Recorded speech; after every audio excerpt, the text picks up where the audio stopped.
Greetings, Carl here. Let me tell you a little story. And this story has to do with talking around money.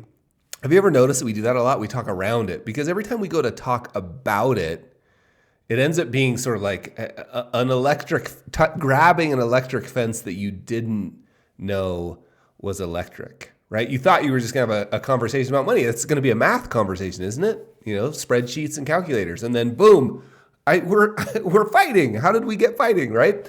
So instead, what we do is we train ourselves to avoid it. And we talk around it. And that's what my friends did. So it's some friends who I'll just call Jason and Jill. And Jill had inherited a bunch of money. And she had a couple of family members. She had a couple siblings that also inherited a bunch of money. And those siblings had all run off and done crazy things with their money. So Jason and Jill were completely committed to not, in air quotes here, not ruin their family, their kids, not ruin their kids with this money. So they decided early, like when their kids were really young, they decided that whenever they ask for anything, they would just say, they would talk about money, right? By just saying, we can't afford that. So, I want the new Xbox, I need the new Jordans, I need, a new video game, a new bike. It was just always the same. We can't afford that. And this goes on for like over a decade. And their oldest son, who was a relatively, not a super serious kid. One night, their oldest son, and I can't remember how old he was. I think he's 16 or 17 years old. And we'll just call their oldest son Ted. Their oldest son, Ted, comes in one night. Jason is sitting, the kids are all in bed, he thinks. He's watching ESPN, Sports Center. And Ted, his son, comes in. And again, not a very serious kid, but he had a serious look on his face. And he's like, Dad, can I ask you a question? Jason turns the TV off and says, yeah, of course. And Ted sits down and says, listen, between Warren Buffett and homeless, where are we? Where are we?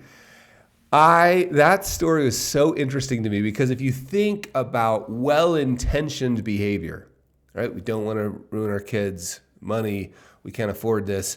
We want to teach them the value of money.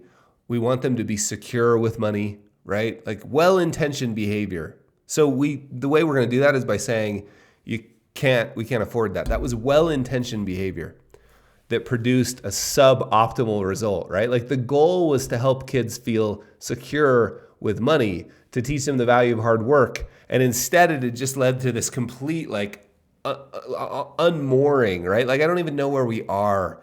Can we talk about it?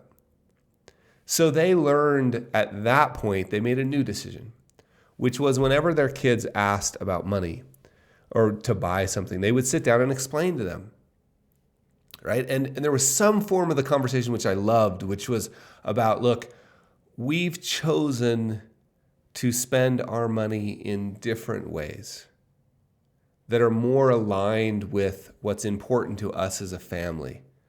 Let's talk about that. Here's what's important to us as a family. We've chosen to align. Do you all agree, right? Like sort of connecting the whole crew on this idea of we're going to align our use of capital, in this case money, with what's really valuable to us.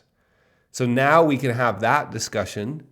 And after we've set that foundation, the short version of that discussion is we've chosen to spend our money in different ways, right? So beautiful, right? So like that's a conversation about money, not around it. Cheers, my friends.